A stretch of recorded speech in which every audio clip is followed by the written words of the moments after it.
গ্রাম মানেই একটা শান্তির জায়গা। আর গ্রামের মানুষগুলোও হয় অতি সাধারণভাবে চলাফেরা করতে তারা পছন্দ করে। গ্রামের মানুষ টাটকা শাকসবজি নিজের হাতে গাছ লাগিয়ে সেখান থেকে নামিয়ে রান্না করে খেতে পারে। হ্যালো এভরিওয়ান, আসসালামু আলাইকুম। কেমন আছো সবাই? আশা করছি অনেক ভালো আছো। আল্লাহর রহমতে আমরাও অনেক ভালো আছি। তো আমি সকাল সকাল চলে যাচ্ছি আমাদের খেতে। সেখানে আমাদের একটা সজনে গাছ আছে, একটা বলে ভুল হবে, অনেক কয়টাই আছে। সেখান থেকেই আমি সজনে ডাঁটা নামাতে যাচ্ছি আর কি। মাছ মাংস তো সবসময় খাওয়া হয়, কিন্তু এইভাবে গাছ থেকে টাটকা শাকসবজি নামিয়ে রান্না করে খেতে কয়জনে পারে বলেন? গ্রামের অর্গ্যানিক ভেজালমুক্ত শাকসবজি গাছ থেকে নামিয়ে রান্না করে খেতে যেমন মজা, গাছ থেকে নামাতেও তেমনই মজা। আমি এইদিকে কথা বলতে বলতে প্রায় অনেকগুলো সজনে ডাঁটা নামানো শেষ। এইদিকে আপনাদের ভাইয়া দেখছিলাম যে খামা জড়ো করছে। এরই মাঝে আমি আমাদের কলা গাছের কয়েকটা কলা আপনাদের দেখিয়ে দিই। কলাগুলো অনেক ছোট আছে।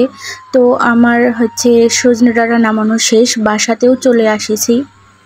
এবার রান্নাবান্না শুরু করতে হবে। এদিকে আমি ভাত বসায় দিছি, চুলাটাও ধরাই দিলাম। মাটির চুলাতে রান্না করব আমি। ওইদিকে ভাত হতে থাক, আমি এইদিকে সজনে ডাঁটাগুলো ছিলে পরিষ্কার করে কেটে কুটে নিই।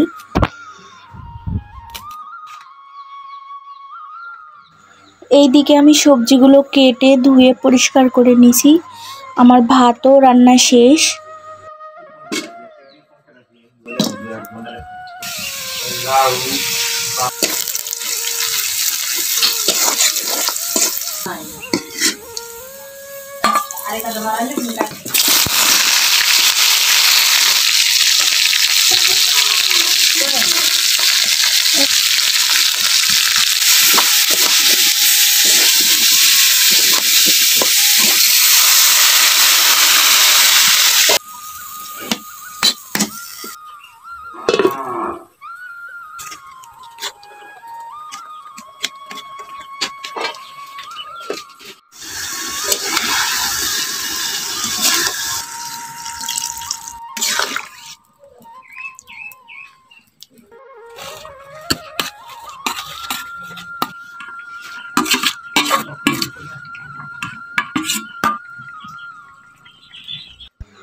খুবই সিম্পলভাবে আমি তরকারিটা রান্না করলাম।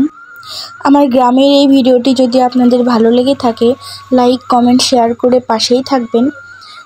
আজকের ভিডিওটি এই পর্যন্তই। সবাই ভালো থাকবেন, সুস্থ থাকবেন। খোদা হাফেজ।